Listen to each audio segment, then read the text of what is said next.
काफी देर हम उसी बहस में उलझे रहे।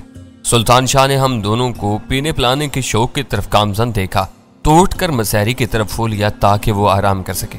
हम दोनों ने अपने अपने गिलास से जिन के छोटे छोटे घूंट अपने मेदों में मुंतकिल किए ही थे कि अचानक फोन की घंटी बज उठी और वीरा ने बटन दबाकर स्पीकर फोन ऑन कर दिया।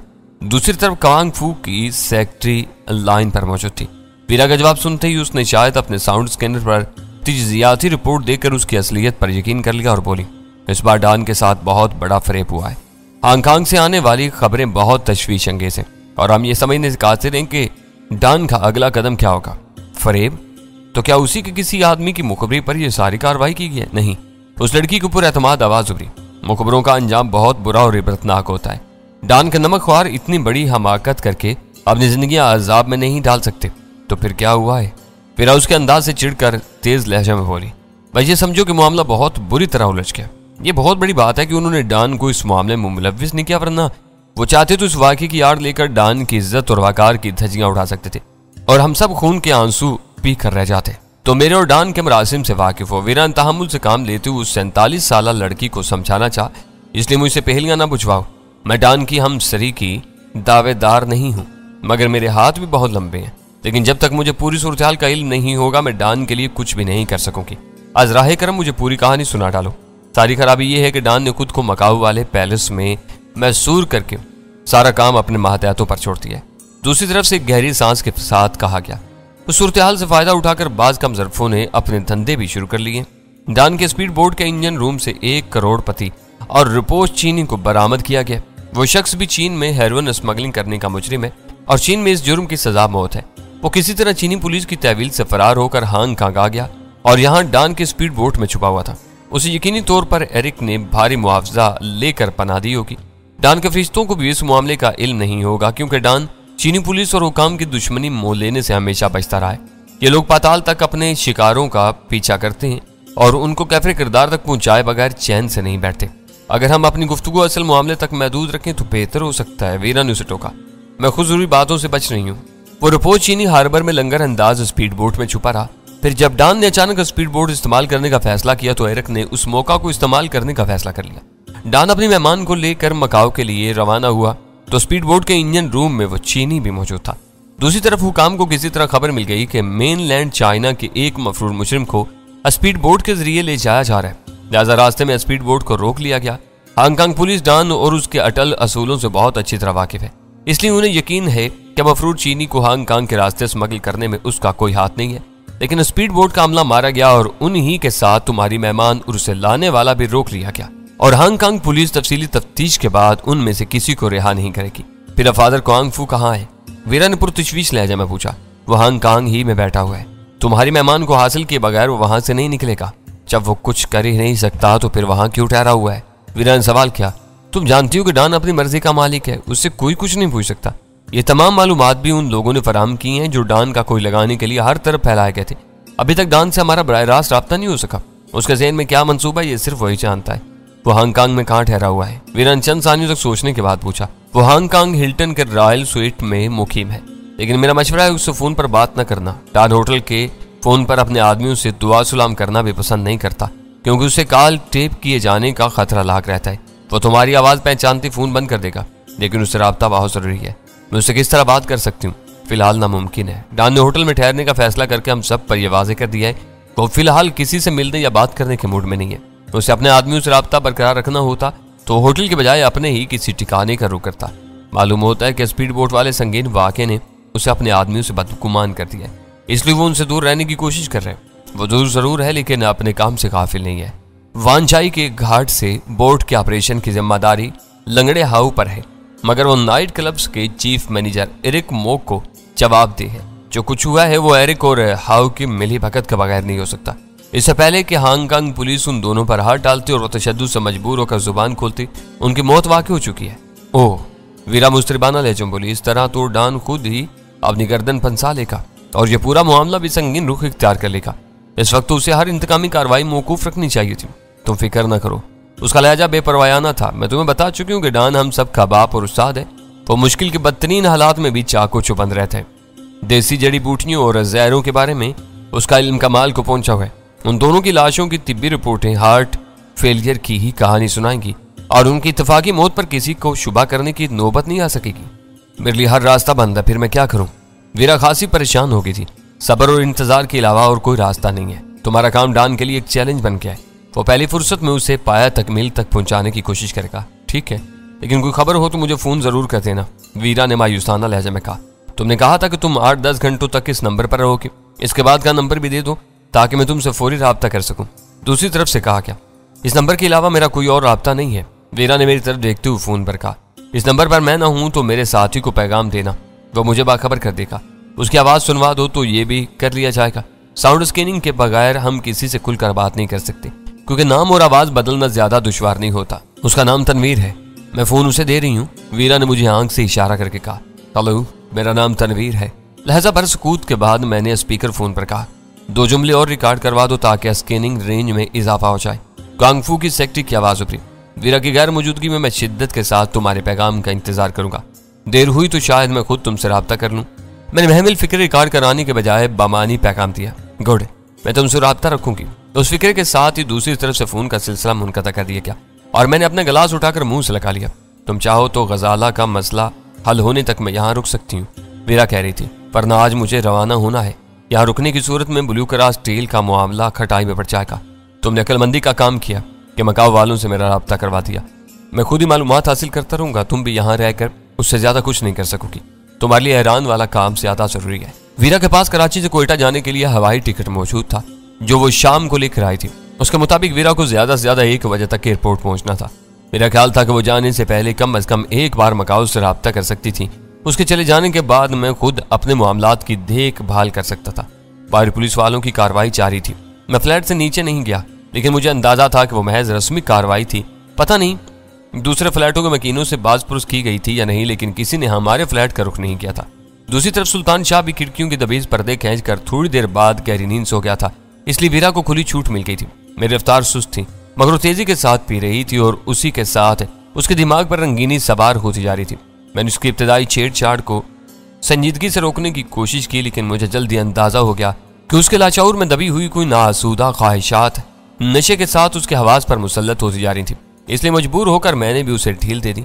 उस वक्त वो शी की भयानक आई वोमेन के बजाय एक हसीन और शौक लड़की बनकर रह गई थी, जो आज़ादी मिलने के बाद दुनिया भर की खुशियों को बैक वक्त अपने दामन में समेट लेने की कोशिश कर रही हो। उसकी आंखें शराब के खुमार से बोझल हो रही थी। लब और रुखसार अपनी ही आंच में पिघलते जा रहे थे और वलमा बलमा बेहजाबी की तरफ बढ़ती जा रही थी। मैं खामोश और सुकून से अपनी जगह बैठा उसकी चिरादस्तियों से लुत्फ अंदोज होता रहा, क्योंकि उस वक्त मेरे पास वक्त गुजारी के लिए कोई माकूल शुगल नहीं था। मेरे इमाम पर वीरा ने 9 बजे श्री मान सिंह को फोन किया। बज़ाहिर उसका काम बहुत सीधा था। गजाला की वापसी के बारे में उसने मुझसे सौदेबाजी करके अपने काम में उलझाना चाहा था, लेकिन वीरा के पहले ही मुतालबे पर उसने गजाला को वापस करने पर रजामंदी जाहिर कर दी थी। मकाऊ से आने वाली खबरों से जाहिर हो रहा था कि श्री मान सिंह ने वीरा से तय किए हुए प्रोग्राम के मुताबिक गजाला को अपने एक आदमी के साथ हांगकांग भेज दिया था और वो दोनों शंग्रीला से क्वांगफू के साथ भी हुई थे। उससे आगे जो कुछ हुआ उसका श्रीमान सिंह से कोई ताल्लुक नहीं था। फिर भी मैं ज़हनी तौर पर उस बदमाश की तरफ से एक बेनाम सी खर्च में मुब्तला था। सिलसिला मिलते ही श्रीमान सिंह ने वीरा की आवाज़ पहचान ली और खुशगवार हैरत के साथ बोला, ओह सुबह सुबह तुमने मुझे कैसे याद कर लिया? मुझे उम्मीद है दूसरी तरफ सब खैरियत होगी। मेरा अपने आदमियों से राब्ता नहीं हो पा रहा, वीरा मकाराना अंदाज में बोली, इसीलिए मैंने सोचा कि तुमसे मालूम कर लूँ। तुम्हारी आदमी ने भी हांगकांग पहुंचने के बाद किसी न किसी तरह की कोई रिपोर्ट तो दी होगी। हाँ, उसने शंग्रीला से नई दिल्ली फोन करके अपनी खैरियत की इतला दी थी। उसके बाद उसने किसी से कोई बात नहीं की। अगर की भी हो तो मेरे इल्म में नहीं है। मेरे हिसाब से अब तक उसकी वापसी का सफर शुरू हो चुका होगा। लेकिन तुम्हारा अपने आदमियों से रब्ता क्यों मनकता है? हो सकता है कि वो अपने ठिकानों से निकले हुए हों। वीरा ने बेपरवायाना लहजे में कहा, देर सवेर से रब्ता होता रहेगा। अगर वो दोनों शंग्रीला पहुंच गए थे तो आगे का प्रोग्राम भी ठीक रहा होगा। फिर अब कब मुलाकात होगी? मेरे पास नई दिल्ली से अहम कागजात आ गए। हम लोगों पर रोज बरोज दबाव बढ़ता जा रहा है। नए प्लान पर काम शुरू करने से पहले मैं तुमसे मशवरा करना चाहता हूँ, क्योंकि आखिरी मरहले के लिए सब कुछ तुम ही को फराहम करना होगा। उसने गोल मोल बात की थी, लेकिन मैंने समझ लिया था कि उसका इशारा हथियारों वगैरह की खेप के बारे में था, जिसके बगैर कोई भी खूनरेज शोरश कामयाब नहीं हो सकती थी। मैं चंद रोज के लिए अपने मामलात में मसरूफ रहूंगी। उनसे निपटने के बाद तुमसे मुलाकात का कोई प्रोग्राम बन सकेगा। फिलहाल मेरे पास वक्त नहीं है। ठीक है, मैं तुम्हारी कॉल का मुंतजिर रहूंगा। श्रीमान सिंह की बात सुनकर वीरा ने फोन का सिलसिला मुनक़ता कर दिया और अपने लिए सिगरेट सुलगाने में मसरूफ होगी। तुम चंद रोज के लिए जा रही हो तो रवानगी से पहले हैरी को भी खड़काती जाओ। तुम बिला वजह हर तरफ से छेड़छाड़ करने पर क्यों तुले हुए हो? उसने मुझे घूरते हुए पूछा। तुमसे छेड़छाड़ होने के बाद कुछ ना कुछ तो करना ही पड़ेगा। मैंने हंसते हुए कहा, कम से कम यही मालूम हो जाए कि वो हमारे पीछे लगा हुआ है या हमारे जरिए तुम पर हाथ डालने की कोशिश कर रहे हैं। चंद मिनट के बहस मुबाहसे के बाद वीरा हैरी किसेंजर को फोन करने पर आमादा होगी। वीरा की कॉल किसी गैर मुल्की औरत ने वसूल की और वीरा ने अपने नाम डेजी बताते हुए हैरी किसेंजर से बात करने की ख्वाहिश का इजहार किया, जिस पर फौरन ही हैरी लाइन पर आ गया। बुड्ढे तोते, आजकल क्या कर रहे हो? हैरी किसेंजर की आवाज सुनते ही वीरा ने इस्तेजाइया लहजे में कहा। ओह। एक गहरे सांस के साथ हैरी किसेंजर की आवाज उभरी। तो तुमको अभी तक हर्जा सराई करने की छूट मिली हुई है, लेकिन कान खोल कर सुन लो कि अब तुम्हारे दिन गिने जा चुके हैं। बूढ़े गिद्ध भी एक खास मुद्दत से ज्यादा जिंदा नहीं रहते। इस एतबार से तुम्हारी बारी जल्दी आने वाली है। मैंने तुम्हारे वतन वापसी के लिए संदल के एक खूबसूरत ताबूत का ऑर्डर दे दिया है। मेरे पास तुम्हारे खिलाफ इतना मवाद इकट्ठा हो चुका है कि अब जिमी लॉयड भी तुम्हें माफ नहीं कर सकेगा। तुमने इस इलाके में हमारे मफादात को नाकाबिले तलाफी नुकसान पहुंचाया। तुम भूल रहे हो कि खुफिया सरकारी पॉलिसियों के बारे में तुम्हारी गैर जिम्मेदाराना गुफ्तगू का केस मेरे कब्जे में है। उसकी चंद नकूल तुम्हें जहन्नुम वासिल करने के लिए काफी साबित होंगी। हैरी किसेंजर की तल्ख हंसी की आवाज उभरी। फिर वो बोला, मुझे तुम्हारी इन गीदड़ भभकियों की असलियत मालूम हो चुकी है। तुम मेरा बाल भी बीका नहीं कर सकोगी। हैरी के उन अल्फाज पर मैं परेशान हो गया, क्योंकि फर्जी केस के बारे में मैंने ही उसकी तशवीश रफा की थी। उन दिनों मेरी वीरा से ठनी हुई थी और मैं हर तरफ से उसे परेशान करना चाह रहा था। उसी वजह से मैंने हैरी किसेंजर के ज़हन से ख्याली केस्ट का खौफ दूर कर दिया था, ताकि वो पूरी यकसोई के साथ वीरा की खात में लगा रहे और वीरा की जिंदगी अजीरन बनाता रहे। लेकिन गनीमत ये हुआ कि हैरी किसेंजर ने उस बारे में तफसील से बात नहीं की, बल्कि हवाला देने पर इक्तिफा किया। और अब एक नई शर्मनाक बात सामने आई है। वीरा उसे कह रही थी, तुम अपने सीनियर सफारतकार की हैसियत को फरामोश करके शहर के तीसरे दर्जे के कातलों और बदमाशों से दोस्तियां गांठते फिर रहे हो, और वो शराब के नशे में धुत होकर तुम्हारे साथ अपनी दांत काटी दोस्ती की कहानियां सुनाते फिर रहे हैं। ये बेअतदालियां बहुत जल्द तुम्हें गर्क कर देंगी। मैं तुम्हारी इन मनगढ़ंत कहानियों से डरने वालों में से नहीं हूँ। फिर शायद उस्ताद सदरू तुम्हारी माँ का कसम रहा होगा, जो तुम्हें अच्छी तरह जानता है। वीरा का वो वार निशाने पर बैठा और हैरी किसेंजर बौखला गया। तुम किस उस्ताद सदरू की बात कर रही हो? मैं उस नाम के किसी आदमी से वाकिफ नहीं हूँ। ये वही सदरू है जिसे PC9 के खुफिया फंड्स के सहारे तुमने रातों रात लखपति बना दिया था और वो शहर के सारे नामी गिरामी बदमाशों को खरीदने के ख्वाब देखने लगा था। तुम गलत बयानी से काम ले रही हो। वो मेरे लिए काम जरूर करता है, लेकिन मेरे नाम से वाकिफ है नहीं है। हद तो ये है कि उसने मुझे देखा भी नहीं है, फिर वो मेरे बारे में कहानियां कैसे बना सकता है? वीरा के पै दर पै हमलों से बुखलाकर हैरी किसेंजर हथियार डालने पर मजबूर हो गया। उससे मुलाकात हो तो उस बारे में पूछ लेना। वीरा ने बेपरवाही से कहा, मैं तो चंद रोज के लिए बाहर जा रही हूँ। मुझे मालूम है कि तुम कहाँ जा रही हो। उसकी आवाज में हसरत और बेबसी से मटाई। तुम हमारे साथ मुखलिस नहीं हो और इस काम में कोई ना कोई गड़बड़ जरूर करोगे, लेकिन यह याद रखना कि तुम्हारा आखिरी मिशन साबित होगा।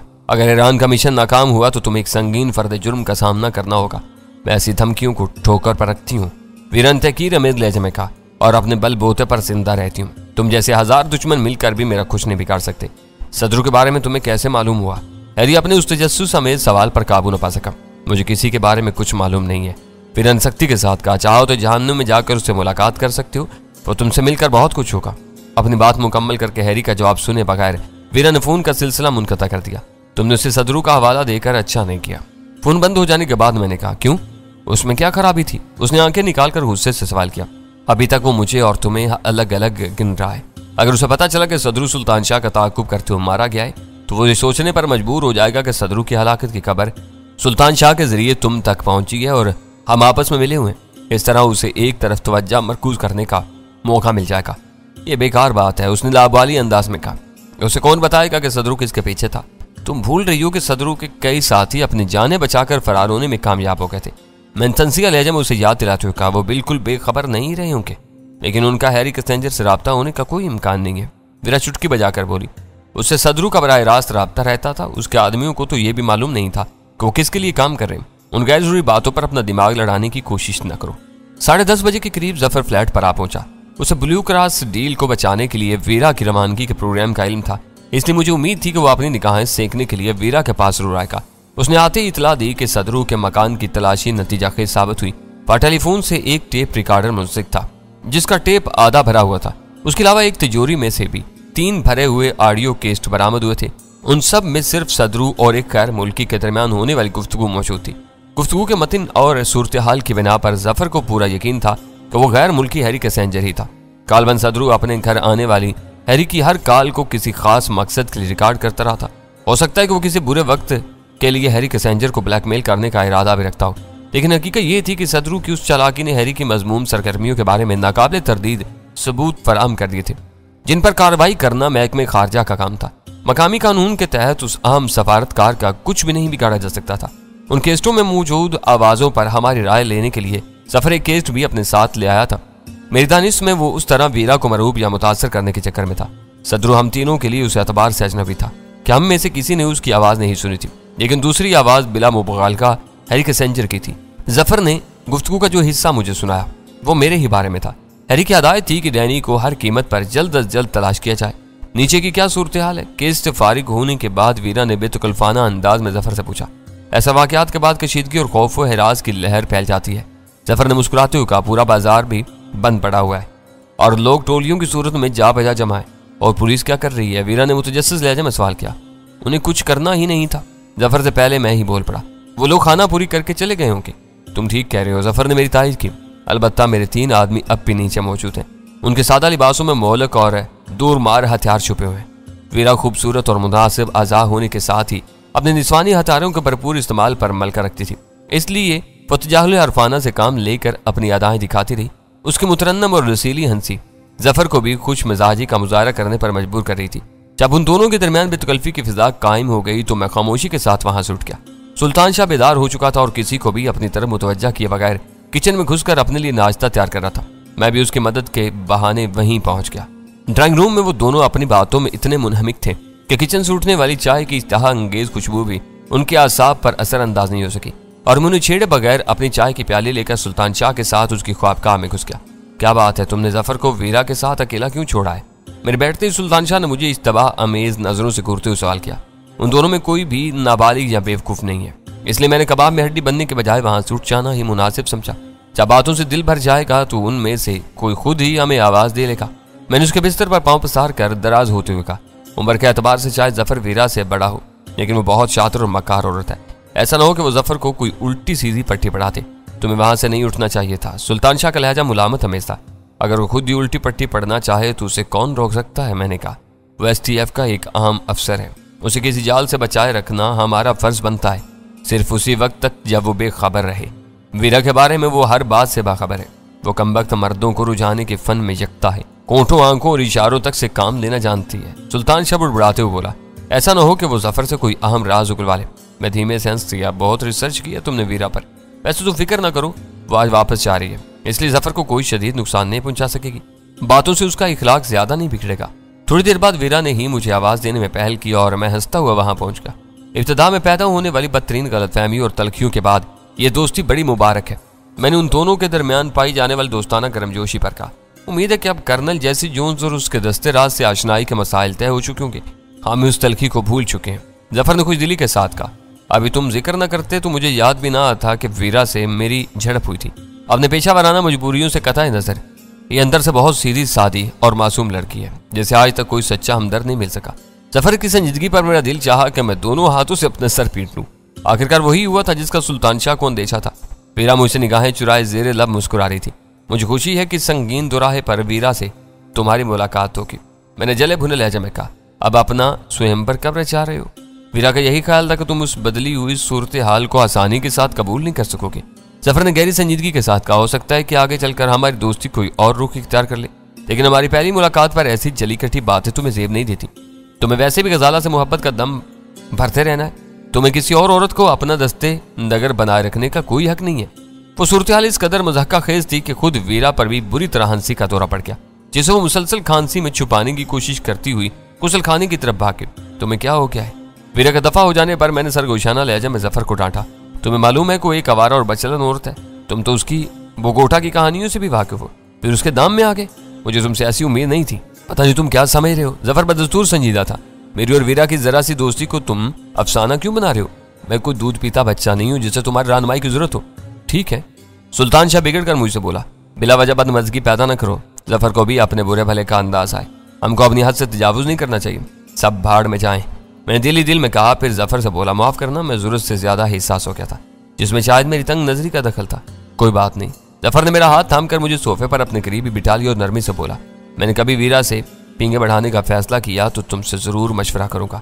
फिलहाल मुझे किसी मशवरे की जरूरत नहीं है। मैं अपने जाती मामलात को वैसे भी खुद ही तय करने का आती हूँ। उसी वक्त वीरा गुसल खाने से वापस आ गई। हंसी रोकने की कोशिश की वजह से उसका चेहरा गुलनार हो रहा था और आंखों में आंसू तैर रहे थे, मगर बदस्तूर खांसने की अदाकारी करते हुए बोली, खांसी की वजह से बहुत बड़ा और बुरा फंदा लगा था, अभी तक गले में खराशें पड़ रही हैं। वीरा ईरान के लिए निकलने के लिए तैयार थी। जफर एसटीएफ के ऑफिस जाना चाहता था और वीरा ईरान के लिए रवाना होने वाली थी, इसलिए वो दोनों ही हम साथ मिलाते हुए निकल गए। उसके बाद मेरे जहन में और नई खिचड़ी पकने लगी। अब मैं ये चाहता था कि श्रीमान सिंह से राब्ता कर सकूं। मैं वीरा से श्रीमान सिंह का डायरेक्ट नंबर ले चुका था, लेकिन उसे किसी शुबे का मौका न देने का ख्याल से मैंने पुराने नंबर पर ही फोन मिलाया और ऑपरेटर ने फौरी तौर पर मेरी कॉल श्रीमान सिंह की सेक्रेटरी को मुंतकिल कर दी। उसने मुझे बताया कि श्रीमान सिंह उस वक्त मसरूफियत की वजह से फोन पर बात करने से कासिर था। एक अहम कॉल है, मेरा नाम डैनी है, हो सकता है कि मुझे दूसरी कॉल करने का मौका ही ना मिल सके। इस वक्त मेरी बात होनी बहुत जरूरी है। मैंने अपनी बात पर इसरार करते हुए कहा। वो मुझे लाइन होल्ड करवा के गायब हो गई और मैंने वक्त गुजारी के लिए सिगरेट सुलगा ली। खासे तवील तहत्तुल के बाद श्रीमान सिंह की आवाज सुनाई थी तो वो खासी खुश्क थी। कहो, ऐसी क्या मुसीबत आ पड़ी कि इस वक्त बात करनी जरूरी थी? लहजा संभाल कर बात करो श्रीमान सिंह। मैंने खुश्क लहजा में कहा, मैं तुम्हारा कोई अदना मातहत या जाती मुलाजिम नहीं हूँ जो तुम इस कदर तहकीर आमेज लहजा में बात कर रहे हो। ओह माफ कीजिए महाराज, मुझे क्षमा कर दीजिए। ये फरमाइए कि इस वक्त कैसे जहमत की आपने? उसकी भनाई हुई आवाज उभरी। तुम समझ ही नहीं सकते कि एक जिम्मेदार अफसर की मसरूफियात कितनी पेचीदा और उलझी हुई होती हैं। तुम्हारे दिमाग पर बस अपनी अहमियत मनवाने का भूत सवार है। अब जल्दी बताओ क्या कहना चाहते हो। मैंने अपना काम पूरा कर लिया है। उसे ज़हनी झटका देने के लिए मैंने अपने प्रोग्राम से इनराफ करते हुए सपाट लहजे में कहा, वक्त हो तो बात कर लो वरना अगले हफ्ते का कुछ वक्त रख लेंगे। ओहो, उसकी भोंडी सी हंसी गूंजी। तो यूं कहो ना कि असली मामले की बात है। उसके लिए तो मैं अपना 1000 काम भी पीछे छोड़ सकता हूँ। कहो क्या खबरें हैं? तुमने ये कैसे समझ लिया था कि मैंने अपना और तुम्हारा वक्त बर्बाद करने के लिए फोन किया होगा? मैंने उसके सवाल को यकसर नजरअंदाज करते हुए चुगली के साथ सवाल किया। आदमी जिन लोगों के साथ काम करता है उनके थोड़े बहुत नखरे भी उठाता है, लेकिन तुम तो अफलातून से कई कदम आगे बढ़ गए हो।